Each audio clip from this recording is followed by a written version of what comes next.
എല്ലാവർക്കും സലു കിച്ചണിലേക്ക് സ്വാഗതം. ഇപ്പം നമ്മളുടെ ചാനൽ കണ്ടുകൊണ്ടിരിക്കുന്നവരിൽ സബ്സ്ക്രൈബ് ചെയ്യാതെ ആരെങ്കിലുമൊക്കെ ഉണ്ടെങ്കിൽ നിങ്ങൾക്ക് ഇഷ്ടമാണെങ്കിൽ സബ്സ്ക്രൈബ് ചെയ്യുകയും ലൈക്ക് ചെയ്യാനും ഷെയർ ചെയ്യാനും ഒന്നും മറന്നു വരുതേ. അതുപോലെ എന്തെങ്കിലും ഒന്ന് കമൻറ്റ് ചെയ്യാൻ കൂടി വേണം കേട്ടോ. ഒരു എമോജിയെങ്കിലും ഇടാൻ മറക്കരുതേ. അപ്പോൾ രാവിലെ ബ്രേക്ക്ഫാസ്റ്റ് ഉണ്ടാക്കാൻ വേണ്ടിയിട്ട് ഞാൻ കിച്ചണിലേക്ക് വന്നതാണ്. അപ്പോൾ ശരിക്കും പറഞ്ഞു കഴിഞ്ഞാൽ രാവിലെ കിച്ചണിലേക്ക് വരുമ്പോഴേക്കും ഒരുപാട് സമയം എനിക്ക് കിച്ചണിൽ സ്പെൻഡ് ചെയ്യാൻ വലിയ ഇഷ്ടമില്ല കേട്ടോ. അപ്പം നമ്മൾ ഒരു പ്ലാനിങ്ങോട് കൂടി കിച്ചണിലേക്ക് വന്നു കഴിഞ്ഞാൽ വളരെ പെട്ടെന്ന് തന്നെ നമുക്ക് ഇപ്പോൾ എന്താണോ ജോലി അതൊന്ന് ഒതുക്കി വെച്ചിട്ട് കിച്ചണിൽ നിന്ന് മാറാനും പറ്റും. ഇപ്പോൾ കുക്കിംഗ് എനിക്ക് ഇഷ്ടമാണെങ്കിലും ഒരുപാട് നേരം കിച്ചണിൽ നിന്ന് ഇങ്ങനെ സമയം കളയുന്നത് എനിക്ക് ഒട്ടും ഇഷ്ടമില്ലാത്തൊരു പണിയാണ് കേട്ടോ. അപ്പോൾ ഞാൻ ഇതാ മാവ് കുഴച്ചെടുത്ത് വെച്ചു. അപ്പം ഇനിയിപ്പം കറി ഉണ്ടാക്കാനായിട്ട് പോവാണ്. അപ്പം ഇത് ഏത് ചെറിയ മക്കൾക്ക് പോലും ഉണ്ടാക്കിയെടുക്കാൻ പറ്റുന്ന വളരെ ഈസി ആയിട്ടുള്ള ഒരു കറിയാണ് ഞാനിന്ന് ഉണ്ടാക്കാനായിട്ട് പോകുന്നത്. ശരിക്കും പറഞ്ഞു കഴിഞ്ഞാൽ അത് പറഞ്ഞപ്പോഴാണ് ഞാൻ ഓർത്തത് കേട്ടോ. ഇപ്പോൾ ചിലരുണ്ട് കേട്ടോ, കുട്ടികളെ കൊണ്ട് ജോലികളൊന്നും ചെയ്യിപ്പിക്കത്തില്ല, പ്രത്യേകിച്ച് ആൺകുട്ടികളെ കൊണ്ട്. കാരണം അവർ ആൺകുട്ടികളല്ലേ, അവരങ്ങനെ നമ്മൾ അടുക്കളയിൽ കയറ്റുന്നത് ശരിയാണോ എന്നൊക്കെ ഉള്ള രീതിയിലുള്ള ആൾക്കാരുണ്ട് നമുക്കിടയിൽ. ശരിക്കും പറഞ്ഞാൽ അത് തെറ്റാണ് കേട്ടോ. ആണായാലും പെണ്ണായാലും അത്യാവശ്യം വേണ്ട ജോലികൾ അവർ പഠിച്ച് തന്നെ വരുന്നതാണ് എപ്പോഴും നല്ലത് കേട്ടോ. അത്യാവശ്യം വേണ്ട ചെറിയ രീതിയിലുള്ള കുക്കിംഗ് എന്തെങ്കിലുമൊക്കെ അവരൊന്ന് അറിഞ്ഞിരിക്കണം. അല്ലെങ്കിലുള്ള പാടെന്ന് പറഞ്ഞാൽ ഇപ്പോൾ അവിടെ പഠന സൗകര്യാർത്ഥമോ അതല്ലെങ്കിൽ ജോലി സൗകര്യാർത്ഥമോ അവർ ഇവിടെ നമ്മുടെ അടുത്ത് നിന്ന് വിട്ട് വേറൊരു സ്ഥലത്തേക്ക് പോയി കഴിഞ്ഞാൽ അവർക്ക് അത്യാവശ്യം വേണ്ടത് അറിഞ്ഞില്ലെങ്കിൽ വളരെ ബുദ്ധിമുട്ട് തന്നെയാണ്. പിന്നെ ഇപ്പോഴത്തെ കുട്ടികൾക്ക് അത്രത്തോളം ഒരു ബുദ്ധിമുട്ടൊന്നും വരുന്നില്ല, കാരണം എല്ലാം വിരൽത്തുമ്പിൽ എത്തിക്കഴിഞ്ഞു. എന്തെങ്കിലും ഒരു അവർക്ക് റെസിപ്പി വേണമെങ്കിൽ തന്നെ ഒന്ന് സെർച്ച് ചെയ്താൽ തന്നെ മാല പോലെയാണ് വെറൈറ്റി ആയിട്ടുള്ള റെസിപ്പികൾ അവരുടെ മുന്നിൽ എത്തുന്നത്. ഇപ്പം റെസിപ്പികൾ എത്തിക്കൊണ്ട് മാത്രം എല്ലാം ആയില്ലല്ലോ. അപ്പം അവരിത് കുറച്ചെങ്കിലും കണ്ട് മനസ്സിലാക്കിയാൽ മാത്രമേ അവർക്ക് ആ റെസിപ്പികൾ കിട്ടിക്കഴിയുമ്പോഴും അതെങ്ങനെ ഏത് രീതിയിൽ പാചകം ചെയ്തെടുക്കണമെന്ന് മനസ്സിലാക്കാനും സാധിക്കത്തുള്ളൂ. ഇപ്പം ആൺമക്കളാണെങ്കിൽ ഇപ്പൊ ചെറുപ്പത്തിൽ തന്നെ അവർ വളർന്ന് അത്യാവശ്യം അറിവൊക്കെ വരുന്ന ആ സമയത്ത് തന്നെ അവരെ കൊണ്ട് ചെയ്യാൻ പറ്റുന്ന ജോലികളൊക്കെ ഒന്ന് ചെയ്യിപ്പിക്കുക. നമ്മുടെ വീടുകളിൽ അത്യാവശ്യം വേണ്ടത് ഇപ്പം എന്തെങ്കിലുമൊക്കെ ഒതുക്കുക, അവരുടെ ടോയ്സൊക്കെ അവരെ കൊണ്ട് ഒതുക്കി വെപ്പിക്കുക. പിന്നെ എല്ലാം അങ്ങനെ ആകുമ്പോഴേക്കും ആ ശീലം അവർ പിന്നെ അങ്ങോട്ട് തുടരും. അല്ലെങ്കിൽ എന്തെന്ന് പറഞ്ഞാൽ ഇപ്പൊ അവരുടെ മുറിയിൽ കയറി കഴിഞ്ഞാൽ ഇപ്പൊ നമ്മൾ പലരുടെയും കാര്യം കേൾക്കുന്നതാണ്, എല്ലാം വലിച്ചു വാരി ഇട്ടേക്കുന്നത്. അപ്പൊ അതൊക്കെ ചിട്ടയായിട്ട് അവരെ കൊണ്ട് ചെറുപ്പത്തിലേ ചെയ്യിപ്പിച്ച് എല്ലാം ഒതുക്കി പിറക്കിയൊക്കെ വെക്കുകയാണെങ്കിൽ പിന്നീട് അവര് അത് ജീവിതത്തിലും അത് കൊണ്ടുവരും എന്നാണ് എനിക്ക് തോന്നുന്നത് കേട്ടോ. കാരണം അല്ലെങ്കിൽ പിന്നെ തീരെ ഒരു മടിയന്മാരായിട്ട് മാറിക്കഴിയും. അതുപോലെ തന്നെ ഇപ്പം ഞാൻ ഇത് നേരിട്ട് കണ്ടിട്ടുള്ള ഒരു കാര്യമാണ് കേട്ടോ. കാരണം ആരാണെന്നൊന്നും ഞാൻ പറയുന്നില്ല, അവരുടെ വീട്ടിൽ ആൺകുട്ടിയുണ്ട് പെൺകുട്ടിയുണ്ട്. പക്ഷെ ആൺകുട്ടിക്ക് നല്ല ഭക്ഷണം കൊടുക്കുന്നതിൽ കുറച്ച് നല്ല രീതിക്കുള്ളത് ആൺകുട്ടിക്ക് കൊടുക്കുകയാണ്. അത് പെൺകുട്ടി സാധാരണ ഇവർ കഴിക്കുന്ന എന്താണോ ആ ഒരു രീതിക്ക്. പക്ഷെ എനിക്ക് അതിൽ തോന്നിയൊരു കാര്യം എന്ന് പറഞ്ഞു കഴിഞ്ഞാൽ അത് തെറ്റല്ലേ. കാരണം നമ്മൾ അങ്ങനെ വിവേചനം വയ്ക്കേണ്ട ഒരു കാര്യമില്ല. രണ്ടു കൂട്ടർക്കും ഒരേപോലെ തന്നെ നമ്മൾ നോക്കണം. അതിപ്പോൾ ആൺകുട്ടികളാണെങ്കിലും പെൺകുട്ടികളാണെങ്കിലും നമ്മൾ കുട്ടികളെ ഇങ്ങനെ വളർത്തി വരുമ്പോഴേക്ക് അവർക്ക് യാതൊരു വ്യത്യാസവും നമ്മൾ കാണിക്കരുത്. ഇപ്പം നമുക്ക് 3 കുട്ടികളുണ്ടെങ്കിൽ ആ 3 കുട്ടികളെ നമ്മൾ ഒരുപോലെ കാണണം. ഇപ്പം നമ്മളൊരു സാധനം വാങ്ങിക്കണമെങ്കിൽ ആ 3 പേർക്ക് നമ്മളത് വാങ്ങിക്കണം. അല്ലാതെ നമ്മൾ അതിൽ ഒരാളിനെ മാറ്റി നിർത്തുക, അതൊക്കെ അവരുടെ മനസ്സിൽ അതങ്ങനെ കിടക്കും. അവരിപ്പോൾ പരാതി പറഞ്ഞില്ലെങ്കിലും കുറേ വർഷം കഴിയുമ്പോഴേക്ക് അത് അവരുടെ ഉള്ളിൽ ശരിക്കും പറഞ്ഞാൽ ഭയങ്കര ഒരു വേദനയായിരിക്കും.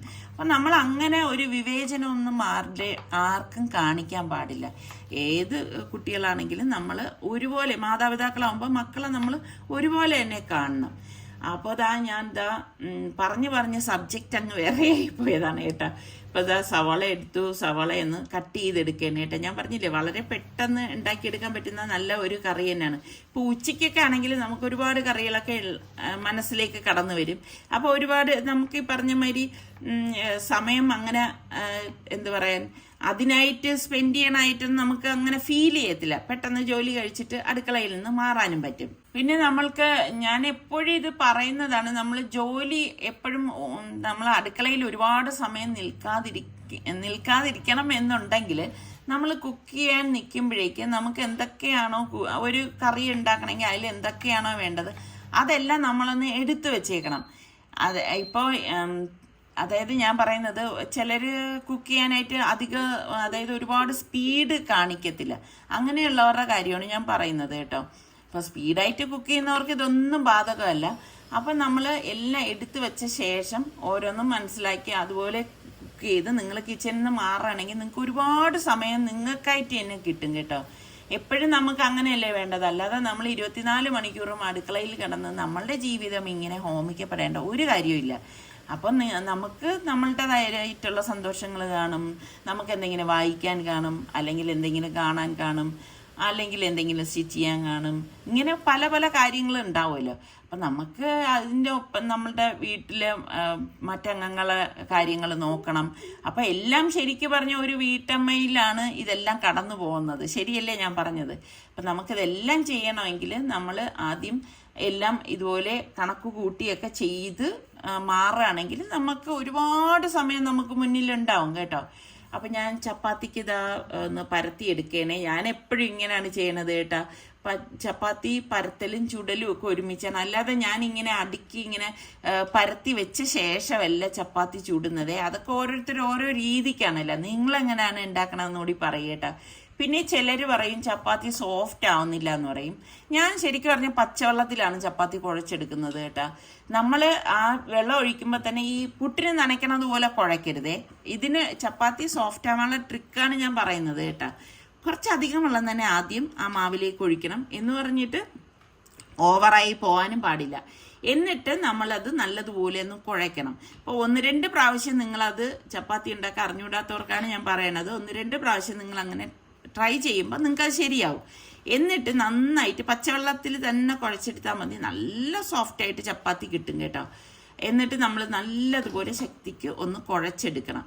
ഒരു 5-6 മിനിറ്റെങ്കിലും നമ്മൾ ആ മാവൊന്ന് കുഴയ്ക്കണം. അതിനുശേഷം അരമണിക്കൂറെങ്കിലും അത് റെസ്റ്റ് ചെയ്യാൻ വെക്കണം. അത് മസ്റ്റാണ്. നിങ്ങൾ എങ്ങനെ മാവ് കുഴച്ചെടുത്താലും അരമണിക്കൂർ റെസ്റ്റ് ചെയ്യാൻ വെക്കണം.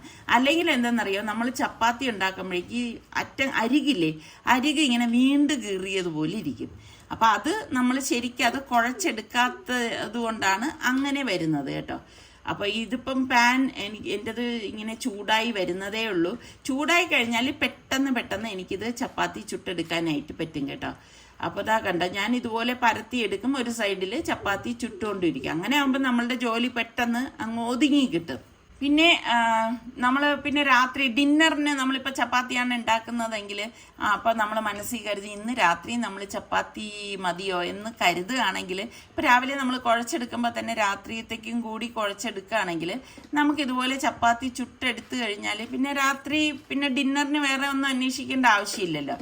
അപ്പം ഞാൻ ഇങ്ങനെയൊക്കെയാണ് എൻ്റെ ജോലികളൊക്കെ എളുപ്പമാക്കുന്നത് കേട്ടോ. പിന്നെ രാത്രി ചിലപ്പം മീൻകറി കാണും. ആ മീൻകറിയും ചപ്പാത്തിയും കൂട്ടി കഴിക്കും. കാരണം ഉച്ചത്തേക്കുള്ള മീൻകറി മിച്ചം ഉണ്ടാവുമല്ലോ, അതും ചപ്പാത്തിയും കൂട്ടി കഴിക്കും. പിന്നെ ചിലർക്ക് എനിക്ക് തോന്നുന്നു മീൻകറിയൊന്നും രാത്രി കഴിക്കാൻ ഇഷ്ടമില്ലാത്തവരും ഉണ്ടാവും. പിന്നെ അങ്ങനെയുള്ളവർക്ക് ഈ പറഞ്ഞ ഒരു മുട്ടക്കറിയോ കുറുമയോ എന്തെങ്കിലുമൊക്കെ ഇതിനിടയിൽ ഉണ്ടാക്കി വെച്ച് കഴിഞ്ഞാൽ നമ്മൾ ഈ രാത്രി അടുക്കളയിൽ സ്പെൻഡ് ചെയ്യേണ്ട സമയം നമുക്ക് കുറയ്ക്കാം. ശരിക്കും പറഞ്ഞാൽ നമ്മൾ പെണ്ണുങ്ങൾക്കാണ് ഈ അടുക്കളയിൽ നിൽപ്പ് കൂടുതലല്ലേ. നിങ്ങൾക്ക് തീരെ കുക്കിങ് കുറച്ച് അതായത് ബുദ്ധിമുട്ടാണ് എന്ന് തോന്നുകയാണെങ്കിൽ ഇപ്പോൾ വീട്ടിൽ ഹസ്ബൻഡോ മക്കളൊക്കെ ഉണ്ടെങ്കിൽ അവരെയും കൂടി ഇതിൽ ഇൻക്ലൂഡ് ചെയ്യിക്കുക. അവരെയും അടുക്കളയിലേക്ക് വിളിച്ചിട്ട് ഞാൻ നേരത്തെ പറഞ്ഞതുപോലെ എന്തെങ്കിലും ചെറിയ ജോലികൾ കൊടുത്തിട്ട് നമ്മളെ ഒന്ന് അപ്പം നമുക്കും ഒരു ഹെൽപ്പാവും. ഇപ്പം ഞാൻ എൻ്റെ കാര്യം എടുത്തു കഴിഞ്ഞാലുണ്ടല്ലോ, എനിക്ക് ഇവർക്ക് ജോലി പകുത്തു കൊടുക്കുന്നതിനേക്കാളും എനിക്ക് എളുപ്പം ഞാൻ തന്നെ പെട്ടെന്ന് ചെയ്ത് മാറുന്നതാണ് കേട്ടോ. അതെന്തോ എൻ്റെ ഒരു ശീലമായിപ്പോയി. നേരത്തെ ഞാൻ പറഞ്ഞതുപോലെ ഓരോരുത്തർക്കും ഓരോരുത്തരുടേതായ ശീലങ്ങളൊക്കെ ഉണ്ടല്ലോ. പക്ഷേ മക്കൾ ചെറുപ്പമായിരുന്നപ്പോഴേക്കും ഞാൻ ഇതുപോലെ ഓരോ കാര്യങ്ങളൊക്കെ ചെയ്യിക്കുമായിരുന്നു കേട്ടോ. അപ്പം അതുകൊണ്ട് തന്നെ ഇപ്പം നമ്മുടെ ഇവിടെ എടുത്തു കഴിഞ്ഞാൽ സുൽത്താനും റിസ്വാനും ഒക്കെ ഒറ്റയ്ക്കല്ലേ കഴിയുന്നത്. അവർക്ക് സമയം കിട്ടുന്ന അനുസരിച്ച് അവർ കുക്ക് ചെയ്ത് തന്നെയാണ് കഴിക്കുന്നത് കേട്ടോ. ഇപ്പൊ എന്റെ പാചകം വളരെ മന്ദഗതിയിലാവുന്നതിന്റെ ഒരു കാരണം എന്റെ ഈ ഗ്യാസ് സ്റ്റോപ്പാണ്. ഇത് ഫേബറിൻ്റെതാണ്. അന്ന് എനിക്കൊന്ന് 35,000 കണ്ട കൊടുത്ത് വാങ്ങിയ സംഭവമാണ്. പക്ഷെ അന്നേ പ്രോബ്ലം ഉണ്ട്. പിന്നെ ഇടയ്ക്ക് സർവീസ് ചെയ്തു. പക്ഷെ ഇപ്പം എന്ന് വെച്ചാൽ തീരെ ഫ്ലെയിം വരുന്നില്ല കേട്ടോ. വളരെ കുറഞ്ഞ ഫ്ലെയിമിലാണ് വരുന്നത്. കൂടാതെ അതിന്റെ നോബും നല്ല ചൂടാവുന്നുണ്ട്, എന്താണെന്നൊന്നും എനിക്കറിയത്തില്ല. അപ്പോൾ പാനിൽ എണ്ണ ഒഴിച്ച് പെരിഞ്ജീരകം കുറച്ച് ഉലുവയിട്ട ശേഷം ഞാൻ എന്താ ഈ സവാളയും ഇഞ്ചിയും പച്ചമുളകും കറിവേപ്പിലയും കൂടി ഇതുപോലെ ഒന്ന് വഴറ്റി കൊടുക്കണേ. ഇതിപ്പോൾ കാസ്റ്റേണിൻ്റെ ഒരു പാനാണ്, അപ്പോൾ അതുകൊണ്ട് തന്നെ പെട്ടെന്ന് ഇത് കുക്കായി കിട്ടും. അപ്പോൾ ഇത് അങ്ങനെയും ഗുണമുണ്ട് കേട്ടോ. നമ്മൾ ഇരുമ്പ് ചട്ടിയിലൊക്കെ ഉണ്ടാക്കുമ്പോഴേക്ക് അത് പെട്ടെന്ന് കുക്കാവും. അതുപോലെ ഗ്യാസും നമുക്ക് ഒരുപാട് ലാഭിക്കുകയും ചെയ്യാം കേട്ടോ. ഇപ്പം നോൺ സ്റ്റിക്കിനെക്കാളുമൊക്കെ എപ്പോഴും ഹെൽത്ത് വൈസ് നോക്കുകയാണെങ്കിൽ എപ്പോഴും നല്ലത് ഇതുപോലത്തെ കാസ്റ്റ് അയൺ കടായികൾ തന്നെയാണ് കേട്ടോ. അപ്പം ഞാൻ എന്താ ഇതൊന്ന് വഴറ്റിയെടുത്ത ശേഷം നമുക്കിതിലേക്ക് ഒരുപാട് പൊടികളൊന്നും നമ്മൾ ചേർത്ത് കൊടുക്കത്തില്ല കേട്ടോ. കുറച്ച് മഞ്ഞൾപ്പൊടി ഇതായിട്ട് കൊടുക്കുകയാണ്. അതുപോലെ തന്നെ ഇനിയിപ്പം കുറച്ച് ഗരം മസാല പൊടിയും കൂടി നമുക്കിതിലേക്ക് ചേർത്ത് കൊടുക്കാം. ഒരുപാട് പൊടികൾ ചേർത്ത് കൊടുത്തു കഴിഞ്ഞാൽ അത്ര ഒരു ടേസ്റ്റ് ഒന്നും ഉണ്ടാവത്തില്ല കേട്ടോ. വേറെ നമുക്കിതിലേക്ക് പൊടികളൊന്നും വേണ്ട. ഇനിയിപ്പോൾ നിങ്ങൾക്ക് വേണമെങ്കിൽ കുറച്ച് മല്ലിപ്പൊടിയും കൂടി ചേർത്ത് കൊടുക്കാം കേട്ടോ.